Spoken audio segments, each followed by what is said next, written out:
હા, થાક લાગ્યો હશે તને, બધાને લાગે છે. પેપર નજીક છે, પ્રેશર છે, ઘરમાંથી બધાની વાતો સાંભળવી પડે છે, ભણવા બેસ, અભ્યાસ કર, કાંઈ નહીં થાય ન કર, આવું બધું સંભળાવ્યા કરે છે. પણ તું એ વિચારો છો કે હવે આરામ મને ક્યારે મળશે, હું ક્યારે દિલથી હસીશ. પણ સાંભળ, એ દિવસે આવશે, પણ એના માટે આજે તારે કંઈક કરવું પડશે, અને એ તારે બીજાથી અલગ કરવું પડશે. એકવાર વધારે વાંચી લે, એકવાર વધારે રિવિઝન કરી લે, શું ફેર પડશે? એટલાથી જ તું લાયક બનીશ. અને જેથી લાયક બનીશ ત્યારે દુનિયા તારી મહેનત નહીં જોવે, એ તો લક હતો એનો, લકી છે એમ કહી દેશે. તારી હાલની મુશ્કેલી જે છે ને એ અત્યારે તારી ટ્રેનિંગ છે, તને ફાઇટર બનાવશે.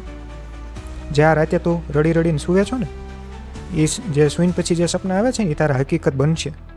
એટલે હાલ ઊભો થા, આંખ ધોઈ લે, ચોપડી ઉગાડ, વાંચવા બેસ, રિવિઝન કર, અને તલવારને ધાર બનાવ. જે દી યુદ્ધ કરવાનું થશે ત્યારે એ જ તલવાર તારે કામમાં આવશે.